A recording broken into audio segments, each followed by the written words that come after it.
There isn't one diet that works for everyone. We've been looking for personal differences where we could personalize the diet and say, oh, you should be low carb and you should be low fat. But what happened in our studies was when we focused on making a very high quality low carbohydrate diet and a high quality low fat diet, they were equal. And part of the way we made them high quality was we had people on both diets eat less added sugar and refined grain. Now, for low fat, that might seem a little odd because added sugar and refined grain don't have fat in them. They are low fat products, but they're not healthy sources of food. And for low carbohydrate diet, those people end up, because they're eating low carb, they eat more fat. That could be high saturated fat. It could be butter and meat, but it could also be high fat because of avocados and fatty fish and nuts and seeds and olive oil on Mediterranean salads. If you made it a healthy low carb with healthy unsaturated fat, and if you made it a healthy low fat without the added sugar and refined grain, the differences between them tend to go away. And so it tends to be that both of them would be fine. It's kind of a good message because maybe you enjoy one type more than the other, but neither of them seems to be the best way compared to the other one, as long as they're both good quality diets and you're focusing on good quality food choices.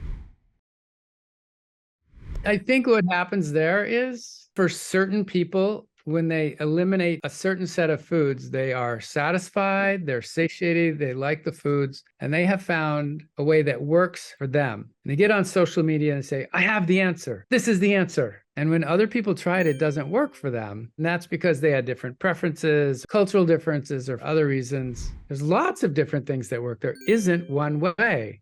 But because of social media these days, when someone is successful, I feel like they write about it as this is the way. This is the one way, do my way. And somebody else tries it and it doesn't work, but they try another way and it works for them. And they say, oh, this is my way, do it my way. And it doesn't work for everyone. And then when the public sees this, I think their impression is, they all disagree. It's very controversial. There's no agreement whatsoever. Nobody knows anything. Well, I don't think that's true. I think we really know a lot about a healthy diet.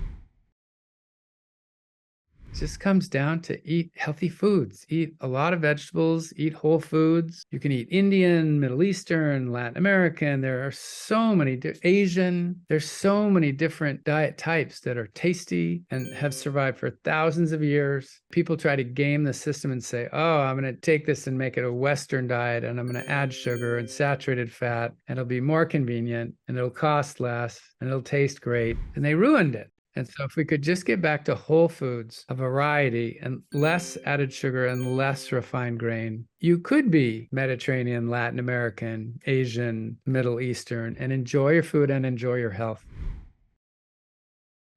If you just had to boil it down to a simple message, it would be more fiber. If you eat more fiber, that had to come from plants. There's no meats, no dairy, no cheese has any fiber whatsoever. And the fiber has complex carbohydrates that are absorbed slowly in the gut. So it wouldn't necessarily be a low carb diet, but it would be a low amount of fast absorbed glucose. And so you wouldn't have that insulin response. You wouldn't get insulin resistance from eating high fiber foods. And they got plenty of nutrients in them. Getting rid of all the added sugar and refined grain totally works for me. I replaced that with beans and vegetables and nuts and seeds. But I think somebody else is going to say, yes, I got rid of all that added sugar and refined grain. And instead, I'm having artificial sweeteners. And I'm having cookies that are keto. And I'm having... No. What we really meant was for you to have whole foods after you got rid of the added sugar and refined grain. So I would totally agree that those are probably the two most important things to focus on in terms of avoiding. But since people don't like to be told what not to eat, if you tell them to get as much fiber as humanly possible, that means they're including beans, legumes, fruit, nuts, all those things. And then, okay, now have your cake or your cookie. Oh, no, I'm too full. Oh, I had all that other food and I'm so full that I don't think I can even eat the cookie. That's my dream, is that we will focus more on fabulous tasting cultural diets like the ones I've been mentioning the last few minutes, and getting more fiber for the microbiome, which we now understand how important that is. And that will get people to make positive changes of what to include in their diet and not shame them and tell them to avoid that. Oh, you're a shameful person. You included that. You need to avoid it. That's not a very positive message. So if we could focus on the positive message, I think we have the possibility of making a bigger impact. Don't hesitate to pass on the knowledge and hit the subscribe button on our channel for more practical health insights.